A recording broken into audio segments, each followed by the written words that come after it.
Someone who in this space with this group truly needs no introduction. Sim's ministry is so impactful on this place and continues to be dear friends with so many folks in here. And for those who are newer to our community, just one of the great leaders, icons, and mentors for folks like myself in this denomination. And so let us pray. Loving God, we give you thanks for this time, for Susan and Sim's ministry here at Bradley Hills through the years, and the faithfulness of your spirit in this space. And as hearts and minds gather each week in adult education, we ask during this time, this hour we have together, that your spirit might be present as we both celebrate and we listen and we learn and we ask, and we be guided by your grace. In Christ we pray. Amen.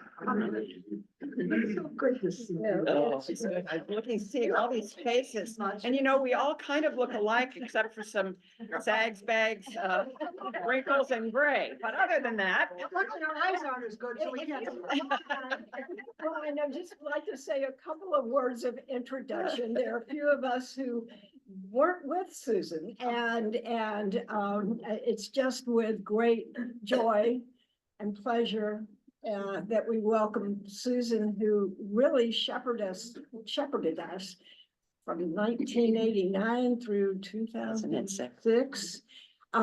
Susan also served as the first woman moderator of the Presbyterian. No, that's not quite right.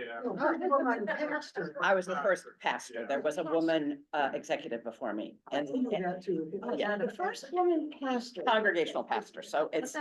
Well, then it doesn't mean anything. 15th General Assembly. She also was the executor of the Hudson River Presbytery for 9 years. 9 years, Yeah. overseeing 82 congregations. And I just have to say that she has been my shepherd through the most critical times of my life. And Wonderful mother. I can't, yes, with my mother as she died, and married my children. I can go on and on, but it's with just great joy that we have her here at Bradley Hills, where she made our lives much more meaningful and joyful with them through working through God. I can say thank you, Susan. Well, it's a privilege to be here, and it was a true partnership with, I see so many strong leaders sitting in this room that we went through the trenches together for a lot of important issues. And you taught me at more than I taught you, I'm sure, over the years. First of all, let me bring greetings from Sim, my husband, who many of you will remember was a parish associate here, but he also was the chaplain at Suburban Hospital. He has gone through the fusion of 9 cervical vertebrae. And so he is not quite recovered. And so that he really wasn't able to come. And I also am dealing with some back issues, but you know, it is what it is. We age, but we also enjoy life as we go. My son and his wife and two boys will be here at the later service. They live in Herndon. And my daughter and her husband and 2 boys live in St. Louis, which is why we're there. And I totally retired a year ago, and I now worship in the church where Anna is an elder and where her children are very involved. And Sim and I just love to sitting in the pew and being fed. It's a small church, but it's warm, and they have a wonderful woman pastor. So anyway. So I'm not quite sure what you all expected, but I'm going to look a little bit at where the church has come from and where it is today. The church at large, particularly the Presbyterian Church, as we know, as things change around us, and particularly as we live in this critical time when so many social structures are in flux, are changing, are being destroyed. I find it a very frightening time. My experience, of course, was here for 17 years. And so you've always been the sort of the central pole of how I look at church life. And the more I see what's out there, the more I realize how utterly unique this congregation is. But as Carol mentioned, when I left here, I went and was at Hudson River Presbytery, 82 churches in 5 different counties, small churches, big churches. Biggest thing is most of the churches up there are at least 250 years old. So to serve a church that was only 50 years old was like a totally different experience than some of these older congregations. St. Louis, then, I served as interim pastor in 3 churches there until I retired last year. So I've had a little bit of experience. And then, of course, when I was moderator, I traveled all over the country. So in the last 20, 25 years, I've seen a variety of different things, but I think that there are some common patterns. And as we all know, we are, as formerly mainline, that's what we used to be called, but we are now very marginalized and diminishing in terms of our numbers as Protestants. But that's happening across Christendom in this country. It's not just the mainline churches. We are becoming marginalized and small, and certainly don't have the kind of influence culturally or politically that the Presbyterian Church had in the 1950s, when Eisenhower was baptized at National Presbyterian Church when he was president. I mean, it was sort of the pinnacle of our influence politically and socially. Gone, gone, gone. But that means we have an opportunity. And that's what I'm seeing now. I'm seeing that we are being called to be the early church, to be the yeast, the salt, the light in the midst of a broken culture, standing up for the gospel values of compassion and joy and justice. And we have that opportunity, and we have that mandate that we must keep going, particularly churches that have the kind of resources that Bradley Hills does. I think you know the statistics. I know you've gone over them as other people are, but let me just remind you that the Presbyterian Church has lost 70% of its membership in the last 70 years. We used to be, in 1967, we were 4 million members. We are now 900,000. Okay. At the same time, and this is happening in the other traditions, the nuns, you know what nuns are, N-O-N-E-S's.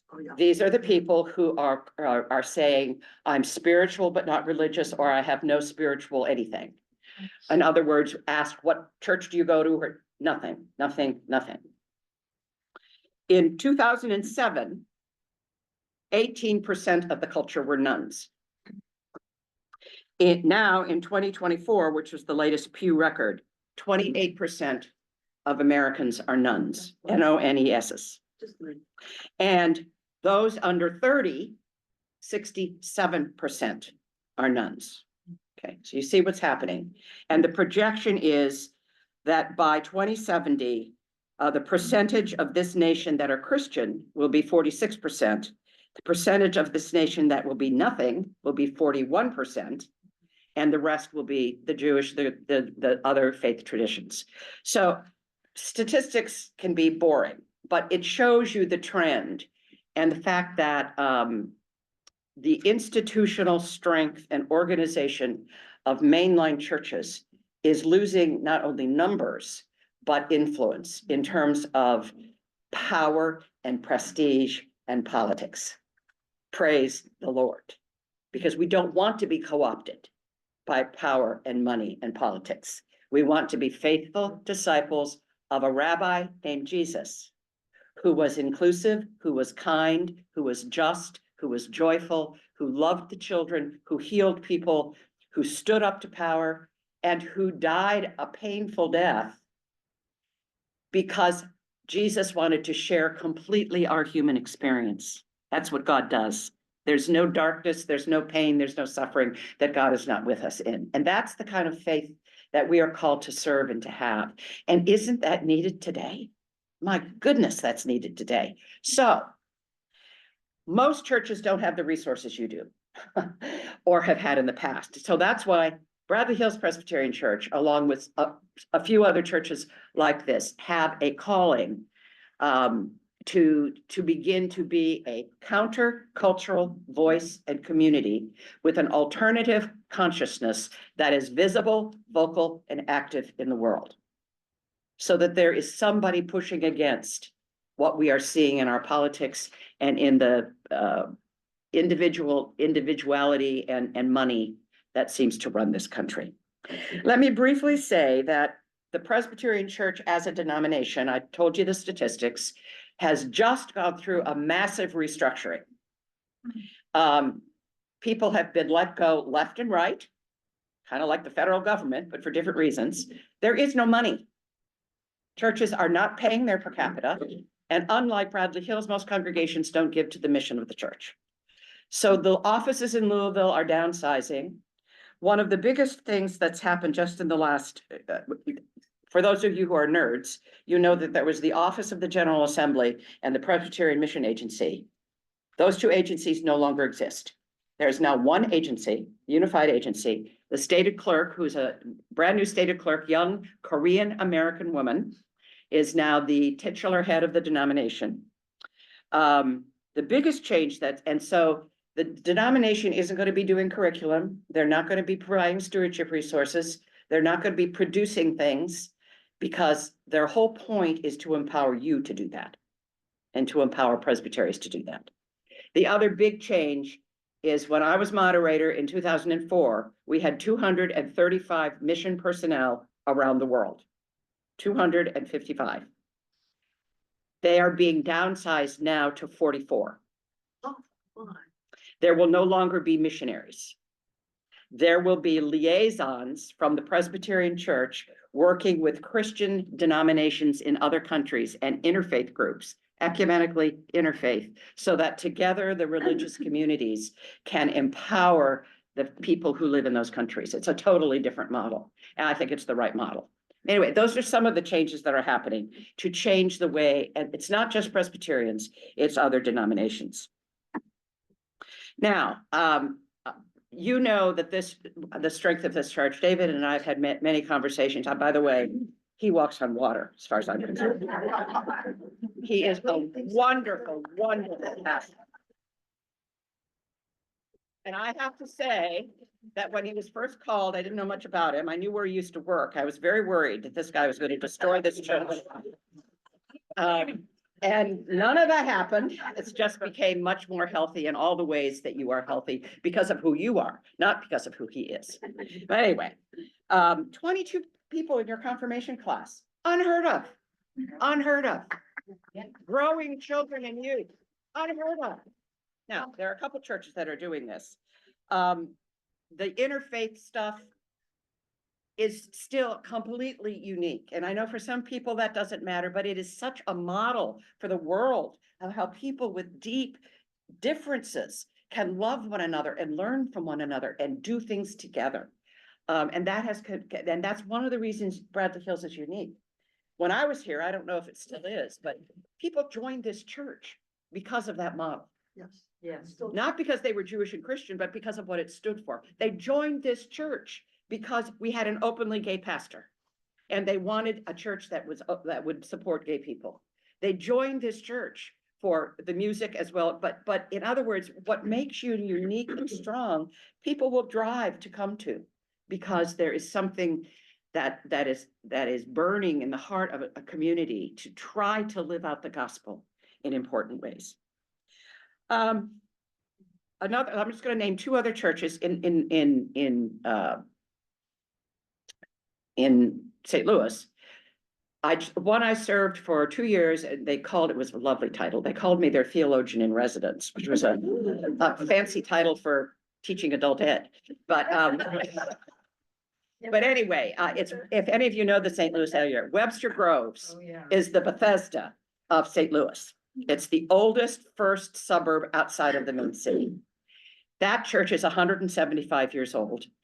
They are so much like Bradley Hills that it blows my mind in terms of size.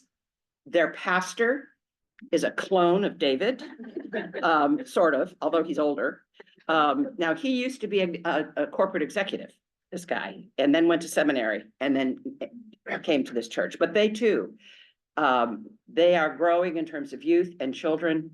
But what's the most exciting thing about what Webster Groves has done is, first of all, and we'll get to this, they have a very eclectic, diverse, and excellent music program. The other thing they have done is they have a huge building, twice the size of this, with a Sunday school the size of this one. So of course they have all the space they're not using. Long and short of it, they did a whole long-range plan. They reclaimed their vision, which is to become a community center. And in the last year, they have welcomed 12 community groups to nest in their building, health, music, education, politics, you name it. Grassroots community groups to literally be in that building as partners in that space. The other thing that they're beginning to do is they're starting a $4 million campaign. Their building is an old, dark building that has no light. They are doing what you did here. They're crashing out the wall, they're putting in glass, they're taking their fuddy-duddy old chapel, turning it into a multi-use space, starting yoga, starting exercise classes, doing all kinds of things in order to open themselves up to the community. Doing things that say to the community, we're here and we need you, and we are not a church, we are a community partner in order to make life better for people. The other thing that that church did, they are a purple church. You know what a purple church is. Republicans and Democrats who worship together and may disagree politically, but have learned how to share mission goals and visions for how to live out the gospel. That's true here with a progressive edge, same there. But when I was there was a group of about 5 women who came to me and said, we are sick and tired of doing charity. Now, charity's great. The hands-on, handing out the soup cans, very important. They said there's hunger, there's war, there's gun violence. We want to do something systemic. We want to talk about justice. Well, I went to the pastor, good pastor. Well, now, we don't want to upset anybody. And I said, well, why don't we just try having a little group of people to see if anybody's interested in talking about justice issues from a systemic perspective. We expected 8, we had 45 people show up. Because there are people who care about not doing radical things, but making a difference, not just in individual lives, but in changing the culture and the political systems and the community organizations so that they are more responsive to issues of racism, to issues of violence, to issues of war, to issues of hunger. And so that group got started, and the session blessed them, although there was a hassle, particularly when they wanted to have Black Lives Matter rallies every week outside the front of the church. They finally decided that was okay, but they had to call it something different. So there was all this negotiation, but that church now has this small but vital core of people who, for them, church is doing justice. It's not learning, it's not worshiping, it's not handing out soup cans, all of which are church too. But the point being is it's a big enough church to have different interest groups so that people can express their faith in ways that make a difference in their lives. Other church I want to talk about is the one I'm now attending, only because it's an old church right next to Washington University. If any of you know the work of Ann Weems, her husband Don Weems was the pastor there for years. And my daughter has been a member there since Sim drove her to St. Louis after she graduated from Oberlin so she could live with her boyfriend, who was at WashU. And he said to me, what church should he would determine to deposit her at the door of church. And the only church I knew anything about was Trinity. And so he took her there. She's been there ever since. Their wedding was there. She's on the session. Her husband, anyway, they're very involved. But it's a small church. It was 185 members until this last year, when a downtown church, huge building, half Black, half white, made the courageous decision that they could no longer keep their building going. There were only 50 of them left. And so they did what's called an assimilation process. They went and visited 5 churches. And they decided Trinity was where they wanted to be. So they came to Trinity and they said, will you receive us? And they didn't keep their name. They sold their building. All that money came to Trinity. And now Trinity's about 250 members. It's 25% Black, 75% white, multicultural, intergenerational, but that's just excited this congregation. And they've had to blend how they do Lent, blend how they do baptisms. We have 2 baptismal fonts now, and eventually there'll be 1. I mean, how you take the cultural and the traditions of one church and not erase it, but embrace it. That is happening all over the country. That model in a variety of different ways. Churches are closing left and right. Buildings are being sold left and right. Churches are being knocked down left and right. But the creative churches are finding a way that they can blend with somebody else in order to start a new ministry, in order to be that salt, that yeast, that light in a community. So, I mean, those are some of the exciting things that I think are happening. I want to open this up, but I want to, what in my experience of traveling around the country, experiencing churches, starting with this one, what do strong, healthy churches have in common? Now, size is not necessarily the determining factor. However, you have to have a certain size in order to be able to do things. But these are, healthy churches can be 50 members, healthy churches can be 5,000 members. I have found the healthiest churches that I most enjoy are about the size of Bradley Hills, because it's not a tall steeple church in the sense of thousands of members, but it has enough people and resources where you can know each other, but you have enough diversity to be able to do some significant things. But here's what these churches have in common: strong, collegial, collaborative leadership. And I'm not just talking about the pastor, but it starts with the pastor, with a strong vision, with a love for the church, and for the ability to share power, with strong lay leadership, and in many ways to give power away to strong leadership, so that the people who have the gifts and skills for the various areas of church life are free to do what they can do. And that has certainly been the case here. And this Webster Grove church that I've talked about in fact, it frustrated me. I wanted him to do more, and he goes, "That's not my job. That's the deacon's job. Doesn't get done, doesn't get done." So it's, you empower lay people to do where their passion is and where their gifts and skills are, and don't to micromanage it. And if I had it to do over again, I would not micromanage as much as I tried to do when I was here. But I had to learn by doing that that's not the way a healthy church operates. And certainly we shared a lot of things together. The second thing is that churches must be caring communities. And that whether that's deacons, here it was for years, a parish nurse, strong lay leadership, but not necessarily in a structural way. This Webster Grove Church, there's about 15 women who used to be the Women's Association 50 years ago, when there was a Women's Association. Doesn't exist anymore. But these women are the mothers and grandmothers for the whole congregation, and they love it. And so they're, even without being asked, they're doing the meals and the transportation and the this and the that, and taking care of babies and doing the things that people need to do in the crises of their lives, so that the church does become a family. And somehow that has to exist in a church, or there's no glue that glues people together. Now, I want to talk about this next one. I grew up and loved, and still do, traditional, classic, sacred, Bach, Beethoven, Mozart, et cetera, et cetera, et cetera. That's what I grew up with. That's what I love. My husband won't go anywhere that doesn't do that. However, I have come over the years to much more appreciate eclectic, diverse, inclusive music.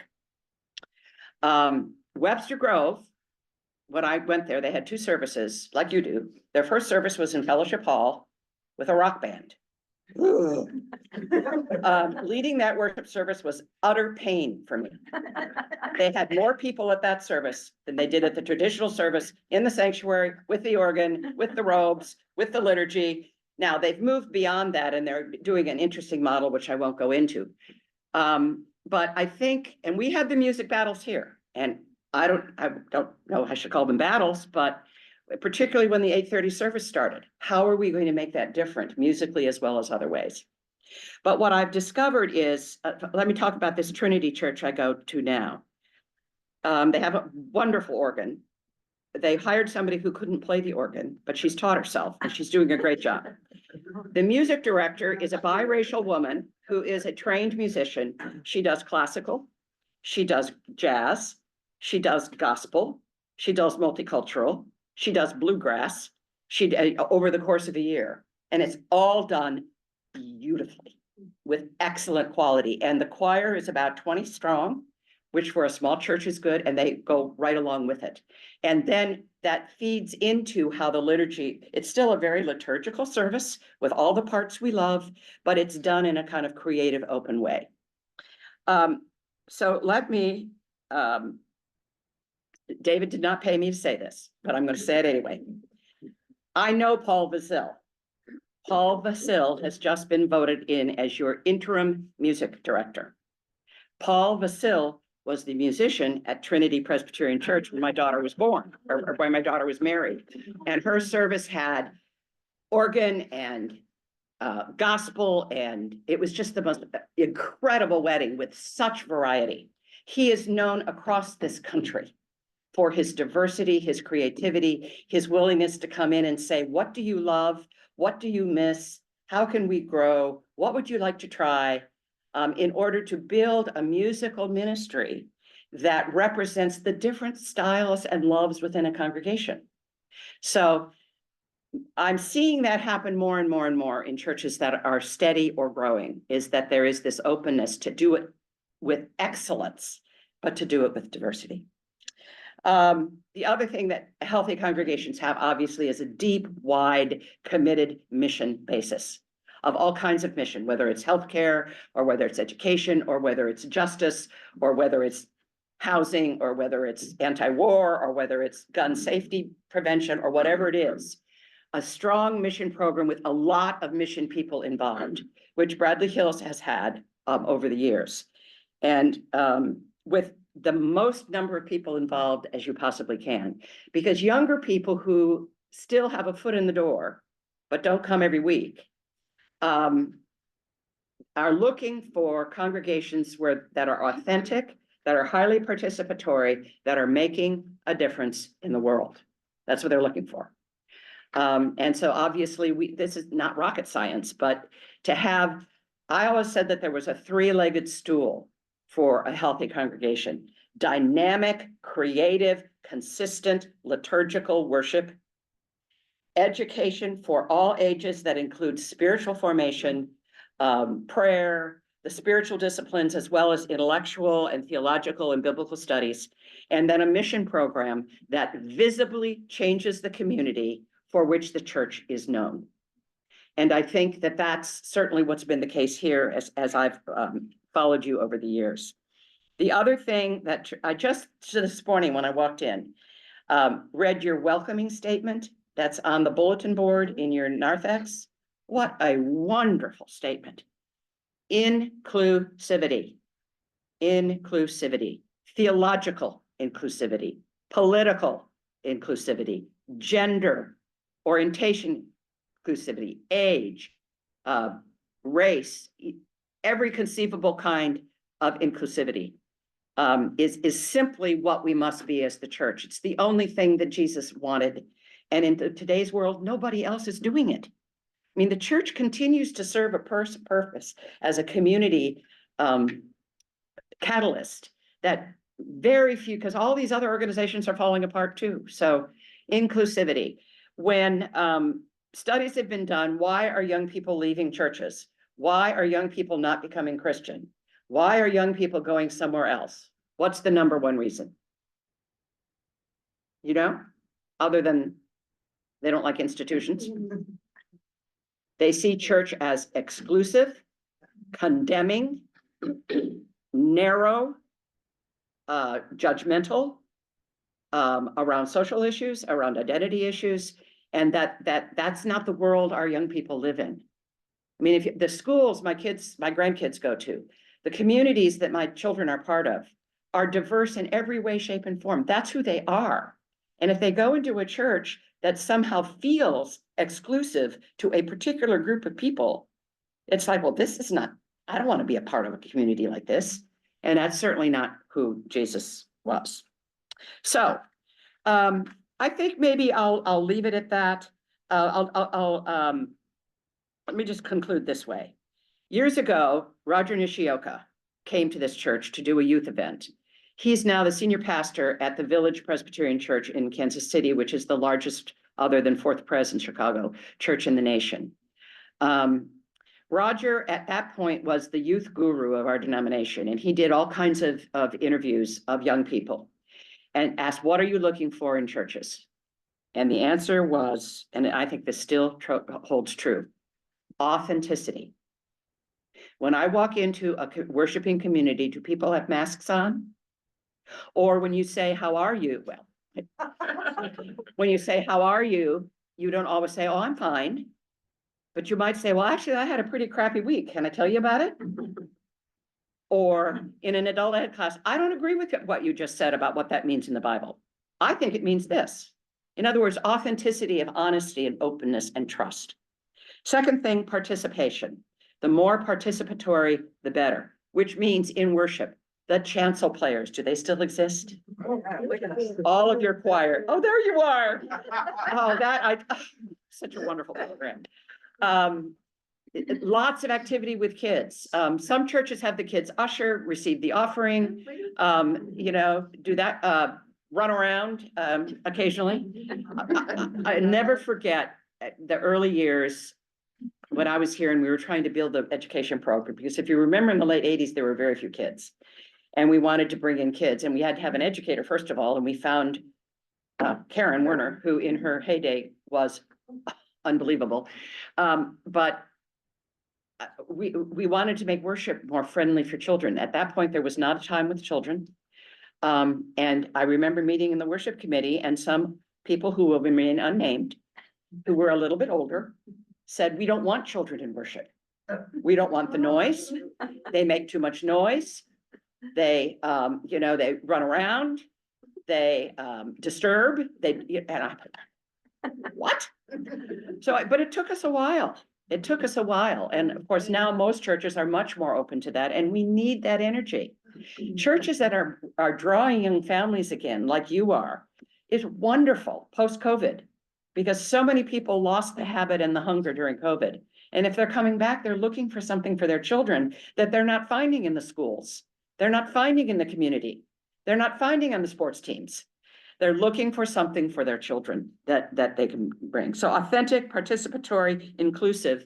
And the other thing that Roger found is that people don't want to hear about doctrine or dogma or rational theology. They want stories, experiences, and they want Jesus. They kept saying, we want Jesus. Now that may sound hokey to you, but what they're talking about is we want this flesh and blood guy who embodied all these values. We want to learn about him. We want to be like him. We want to talk about him. Let's not talk about doctrine. Let's not talk about institutional organization. Let's talk about the very heart and soul of the Christian faith, which is the story, the life, death, resurrection, and continuing presence of a living, vital, rabbinical justice Jesus. People want to know who this person is. And I think that from what I can tell, David does that kind of preaching. You do that in your adult ed. Anyway, enough of me. What do you want to say, ask, rebut, or whatever? Okay, and those digitally, if you want to go in the chat or whatever, but we've got one question already, and I'll try to recognize this while I can. Susan, just to push back a little bit on something I think you glossed over, is that you were talking about how there are the nuns, N-O-N-E-S, that is, and the Christians. One of my major concerns now is how I identify myself as a Christian. When we talk about the national, the sort of this Christian nationalism. Christian nationalism. I'm very concerned. I remember when my daughter went off to college and she talked about these people. She said, these people give Christians a bad name, Mom. And I thought, I do worry a bit.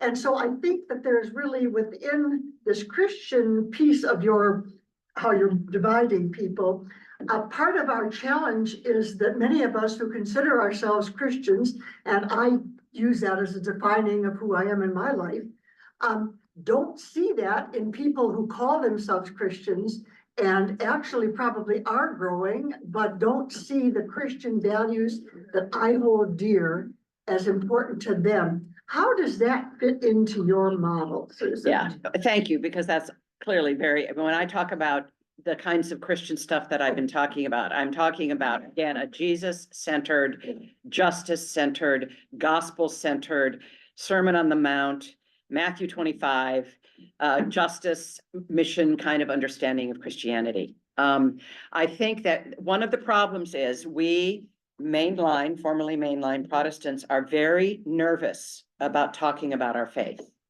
We don't identify as Christians for the very reason you're saying. But because we don't, what the people out there who are not anything see is what they see on Fox News, excuse me if you love Fox News, but what they see about what Christianity means in the media.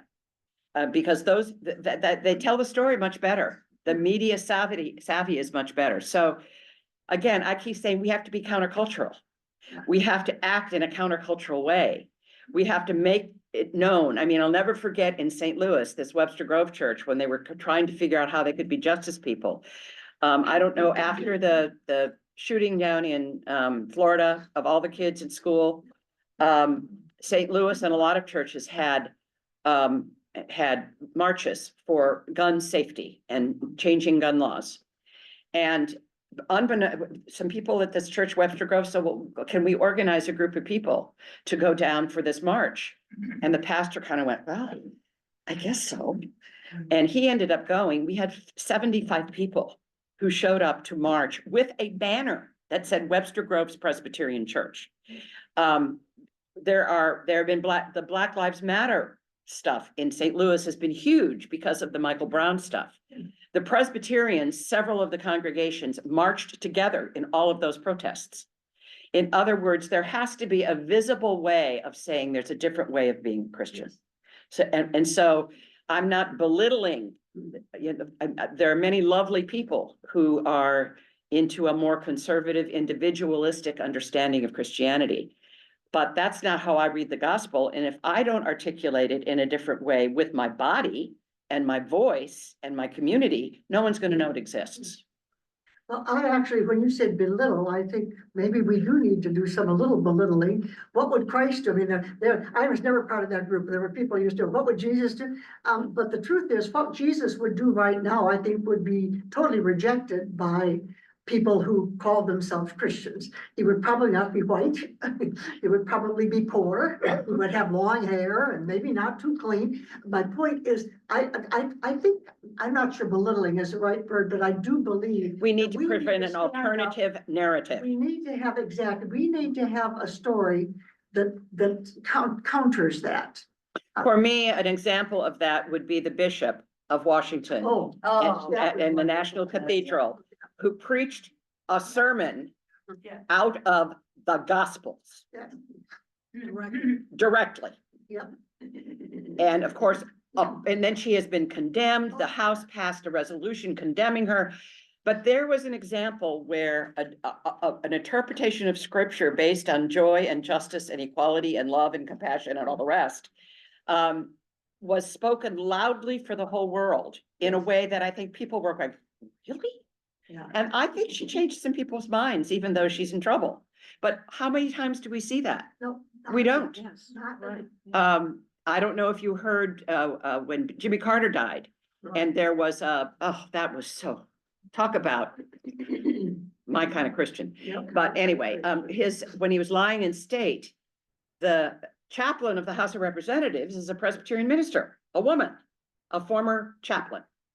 And her prayer was stunning in the midst of that highly political setting.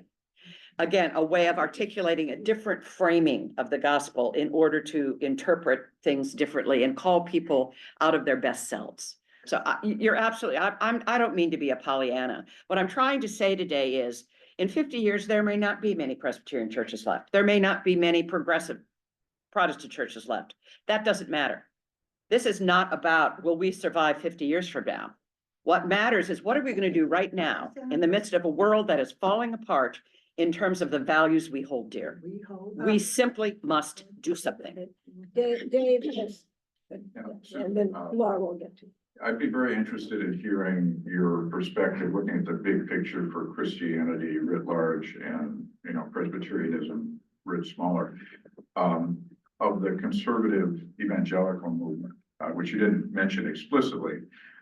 And my understanding is, I'm not up on the latest statistics, but they've been growing quite a bit, at least going back a few decades, compared with mainline churches coming down. So obviously it's appealing to part of the population. And they seem to be much more visible somehow on the public stage than the mainline churches and some of the more traditional, tradition. And one thing that's frustrating to me is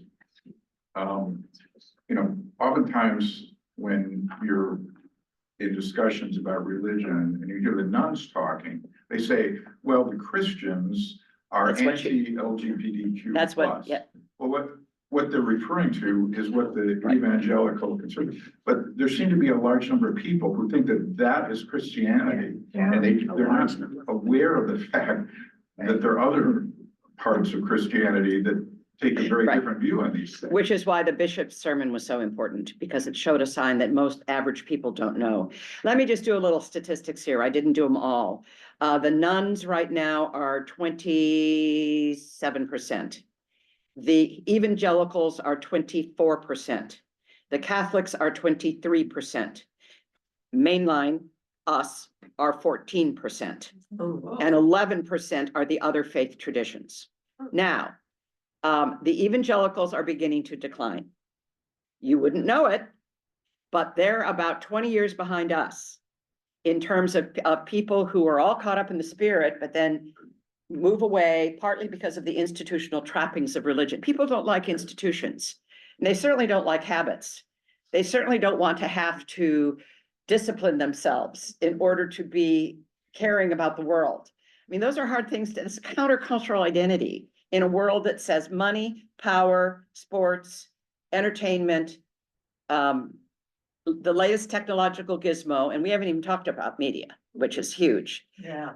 All of the temptations of our world are taking people away from the disciplines and the values, the teachings, and the history of the church.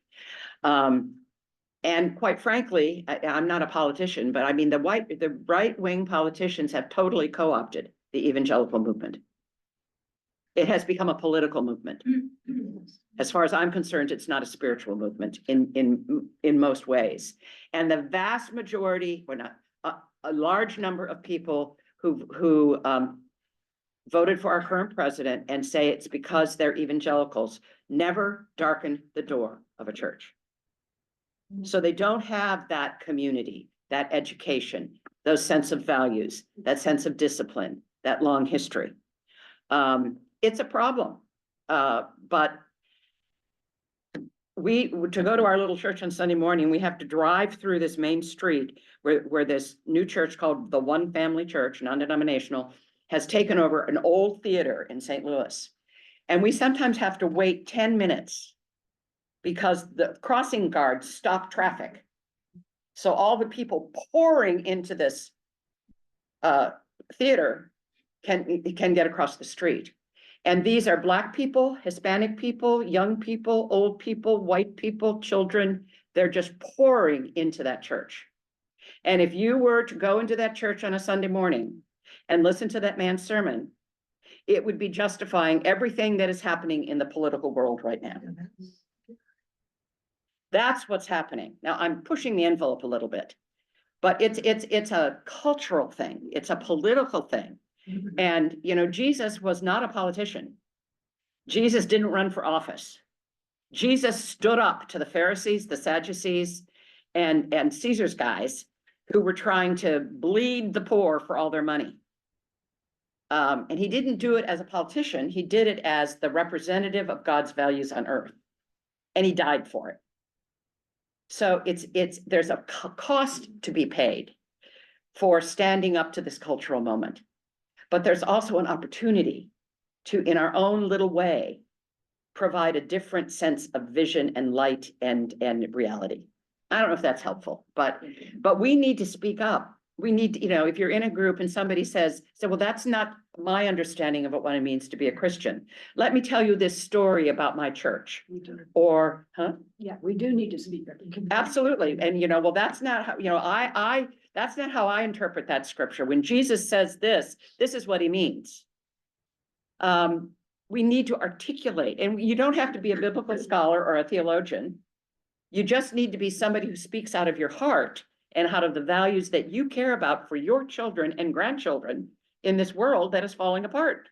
I'm just gonna add to that, another way of speaking out is to amplify those voices. It's to repost that amazing sermon by that pastor. It's to repost the stories of all these people who are being let go for absolutely no reason. And that's also a way of speaking out. If you're not gonna be out in the streets, can't physically be out in the streets, sometimes it's by amplifying voices that may not be heard as much. And by saying, and I'm a liberal Christian, or I'm a progressive Christian. I mean, because I've had people come back to me and say, well, what does that mean? Well, I didn't know you guys existed. In the last 2 weeks, I've done this before, but now I have the time. Do you have any know what 5 calls is? Yes. Okay, I'm on 5 calls, which means that I can contact my 2 senators, my congressperson, the White House, and something else by writing a message and pushing a button on my phone. And then they'll automatically connect your message to all those people. And again, I'll pick the issue, whether it's immigration or whether it's whatever, and I say, as a Christian pastor who follows a Jesus who cared about justice and joy, this is what I think. Now, is that gonna make a difference? I gotta do something. I mean, that's it. It's not up to us alone, but we can do our one little part. And instead of feeling totally defeated by a world that I don't recognize anymore. And I'm speaking as a passionate grandmother who, 4 boys, like, oh my God, this world they're in. Yes. Well, I just want to say, it's also whatever you do and however you express it, we suddenly find community Yes. among people. Yes. You know, just in my little world of supporting refugee families, as all of you are probably pretty tired of hearing. You meet like-minded people in this sea of people where you feel, oh, everything is against us. And it is not. You know, go down to the reflecting pool where we had the protest, and you find people from all walks of life, all ages.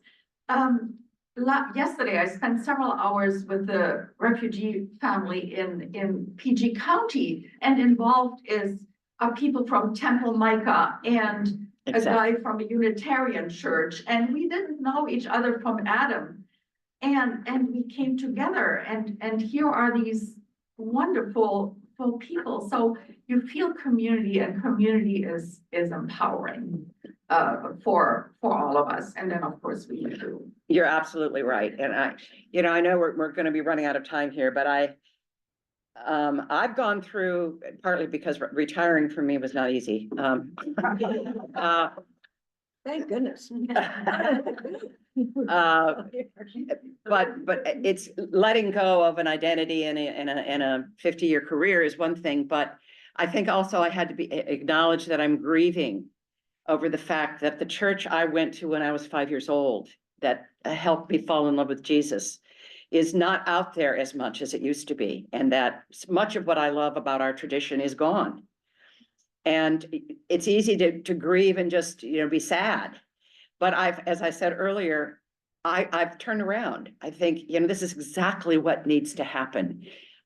If we're going to step up to the plate to be who Jesus calls us to be, this is such an opportunity. It's such a time to be that light, to be that salt, to be that yeast, and to have courage to do so. And to encourage, whether they go to church or not, our children and our grandchildren in ways. So I'm hopeful. In 50 years, we may have no Protestant churches except for one big lump of folks who are out there in the streets sharing love. I don't know. I don't know where it's going to end up, but I'm not into the trappings of the institution or the organization anymore. I'm into the passion and the call of the gospel, which is all I can do at this point in my life. And I need to do it to the best ability I can until my last breath. And so that's what I'm trying to figure out how to do. So, but you all taught me how to do that. So thank you. Hey, Bob. Hey, Susan, quick comment and quick question. First of all, when you mentioned when I came in, that we were being marginalized and small, it's not something we'll ever associate with you. I will say, when you asked a minute ago, does your voice matter? Yes, it matters. Every tyrant in history has tried to create the illusion that resistance is futile. It is not. It matters. And every one of our voices matters. The question I have for you is this: what have you seen and learned and experienced about that you would like every congregation to know? If there was one thing that you would want to tell every congregation about what we can do to support our leadership in The leadership of the church. in this moment. Be full partners and collaborators in the ministry of the gospel. You know, your pastors, your educators, your session, it's not their job to be church. It's your job to be church, and you know that. So that the bet is to be your best self and offer what you have to offer in order to magnify the mission of this congregation in the community. Be honest with your pastor. Thank goodness some of you were honest with me at those points when I was really screwing up and made me have to face some of my weaknesses and change. I appreciate that. But also be positive, you know, give feedback, love your pastor, love each other, honor your session. I don't know, just be honorable Jesus people. Joy and justice and activity in the world. How do we communicate that and live that? That's a very vague answer, but Carol, you do it really well. sorry to just jump in. Han's gonna stand up for a while. Yes. Maybe we should Yes. just transition. Yeah, to- Han and Yeah, then, just- yeah. As former moderator of Presbyterian denomination, what do you see is the role of campus ministry? Do you think that is the best way to serve the college age gap in the church? Well, campus ministry is on life support these days. And most campus ministries are ecumenical, which is they should be. In other words, the Episcopalians, the Lutherans, sometimes even the Catholics all get together. I think it's crucial to have a spiritual presence on campus, but it's not so much denominational as it is providing a support network for students in college who are trying to make this huge decision. How am I going to live my life? What am I going to do with this education in order to make the world, you know, how am I going to, you know, what's going to be my driving force, power and money and status? Or is it going to be making as much difference as I can, even with that? So it's helping. So I think there's a role, but I think it's ecumenical. I think it's interfaith. And to help young people deal with the crucial issues of their lives, sexuality, drugs, politics. Again, that authenticity piece. What is it really that's driving you both positively and negatively? And how can we be partners and support you in that journey? So I think it's important, but money is just dried up for campus ministry. There was one in St. Louis that met in the church I now worship at, and they shut it down. Because first of all, kids weren't coming and they couldn't, they weren't paying the person enough money. So it's again, something that is so badly needed, but the resources and commitment are not there necessarily. There's no way to thank you enough.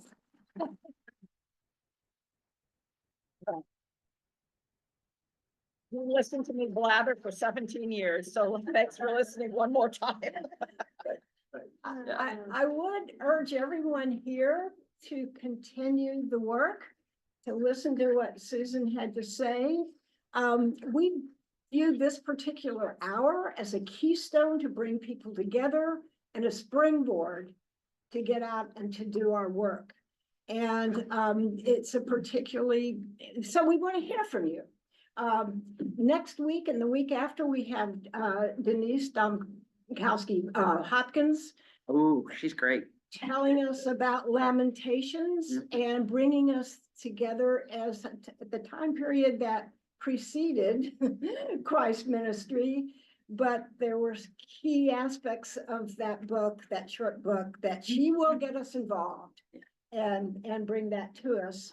And the next Sunday, we're going to have a more open forum where we can come together. We have some key questions that we want to provide security, but a time where at this point in time, we can address these really challenging questions in our own lives. And we want you to feel safe that we're actually not going to record that, but we want us to be able to hear each other and stay alive and stay with us as we face these challenging times. And thank you all for coming. But do let us know if there's something that you have an idea that will spring others. So thank you, thank you. It's been a great time to get. Thank you. If anybody has a sewing machine they don't want anymore, please see me for one of the refugee families. Yes, and we have smart sacks coming. If you can, if you are able to help with the chair. Yes, please help with our chairs. Thank you. Very good.